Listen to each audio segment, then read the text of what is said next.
ಬೆಂಗಳೂರಲ್ಲಿ ಭಾರಿ ಮಳೆಯಾದರೆ ಸಾಕು, ತಗ್ಗು ಪ್ರದೇಶಗಳು ಮುಳುಗಡೆ ಆಗ್ತವೆ. ರಸ್ತೆಗಳ ಮೇಲೆ ಜನರು ಓಡಾಡೋದಕ್ಕೂ ತೊಂದರೆ ಆಗುತ್ತೆ. ಕಿಲೋಮೀಟರ್ ಗಟ್ಟಲೆ ಟ್ರಾಫಿಕ್ ಜಾಮ್ ಆಗುತ್ತೆ. ಕಳೆದ ರಾತ್ರಿ ಭರ್ಜರಿ ಮಳೆ ಬೆಂಗಳೂರಲ್ಲಿ ಸುರಿದಿದ್ದು ಸಾಯಿನಗರ, ಯಲಹಂಕ ಸೇರಿದಂತೆ ಹಲವು ಕಡೆ ಮನೆಗಳಿಗೆ ನೀರು ನುಗ್ಗಿದೆ. ಜನರು ಪರದಾಡುವಂತಾಗಿದೆ. ಪ್ರತಿ ಸಾರಿ ಮಳೆ ಬಂದರೂ ಇದೇ ಹಣೆ ಬರ. ಮಳೆ ಬಂದಾಗ ಬರ್ತಾರೆ, ಹಣ್ಣು ಹಂಪಲು ಕೊಟ್ಟು ಹೋಗ್ತಾರೆ.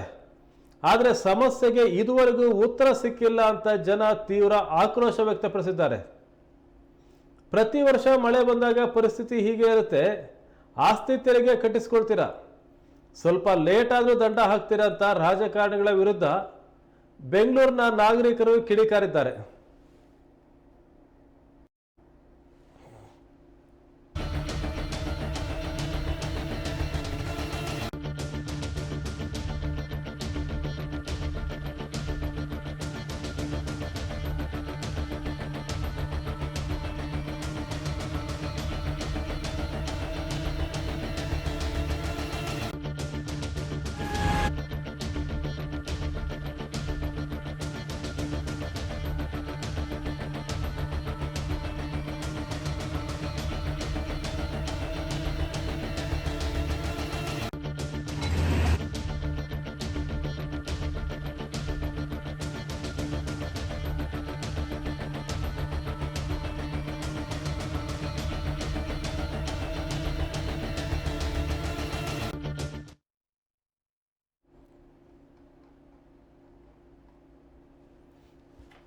ಒಂದೇ ಒಂದು ಮಳೆಗೆ ಬೆಂಗಳೂರು ನಲುಗಿ ಹೋಗಿದೆ.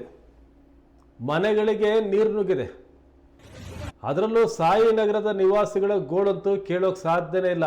ಯಲಹಂಕ, ಸಾಯಿನಗರ ಸುತ್ತಮುತ್ತ ತಗ್ಗು ಪ್ರದೇಶಕ್ಕೆ ನೀರು ನುಗ್ಗಿದ್ದು ಇದೇ ನಾವು ಬ್ರಾಂಡ್ ಬೆಂಗಳೂರು ಅಂದರೆ ಅಂತ ಜನ ಪ್ರಶ್ನೆ ಮಾಡುವಂತಾಗಿದೆ. ಅಧಿಕಾರಿಗಳ ವಿರುದ್ಧ ಸಾರ್ವಜನಿಕರು ಆಕ್ರೋಶ ವ್ಯಕ್ತಪಡಿಸಿದ್ದಾರೆ.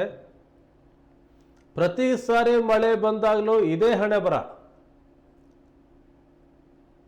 ಕಳೆದ ರಾತ್ರಿ ಇಡೀ ರಾತ್ರಿ ಸುರಿದಂಥ ಮಳೆಗೆ ಬೆಂಗಳೂರಿನ ಚಿತ್ರಣವೇ ಬಯಲಾಯಿತು. ಪ್ರತಿ ಸಾರಿ ಮಳೆ ಬಂದಾಗಲೂ ಹೀಗೇನೆ, ರಸ್ತೆಯಲ್ಲಿ ನೀರು ನಿಲ್ಲುತ್ತೆ. ಸಮರ್ಪಕವಾಗಿ ನೀರು ಹರಿದು ಹೋಗಲಿಕ್ಕೆ ಜಾಗ ಇಲ್ಲ. ಇಡೀ ಕಾಂಕ್ರೀಟ್ ಕಾಡಿನಲ್ಲಿ ರಸ್ತೆ ಮೇಲೆ ಬಿದ್ದಂಥ ನೀರು ಎಲ್ಲೂ ಹೋಗೋಕ್ಕಾಗದೆ ರಸ್ತೆ ಮೇಲೆ ನಿಲ್ಲುತ್ತೆ.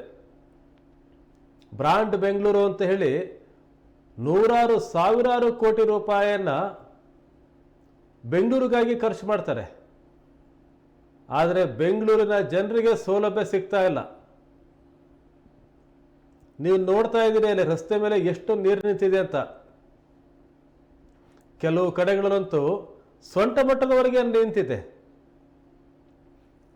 ರಾಜಕಾರಣಿಗಳು, ಒಬ್ಬ ವಿಷನ್ ಇರುವಂಥ ರಾಜಕಾರಣಿಗಳಿಗೆ, ಸರ್ಕಾರಕ್ಕೆ ಇದನ್ನು ಬಗೆಹರಿಸೋಕ್ಕಾಗ್ತಲ್ವ? ಇನ್ನು ಎಷ್ಟು ವರ್ಷ ಅನುಭವಿಸ್ಬೇಕು? ಪ್ರತಿ ವರ್ಷ ಬೆಂಗಳೂರು ಅಂತಂದರೆ ಮಳೆಗಾಲದಲ್ಲಿ ಯಾಕಾದರೂ ಹೋಗ್ತೇವೆ ಅಂತ ಹೊರಗಿನವ್ರಿಗೆ ಅನಿಸಿದ್ರೆ ಅಲ್ಲಿರೋರಿಗೆ ಯಾಕಾದರೂ ಇದೇವೋ ಅಂತ ಅನಿಸುತ್ತೆ. ಬ್ರಾಂಡ್ ಬೆಂಗಳೂರಿನ ದುರವಸ್ಥೆ ಇದು.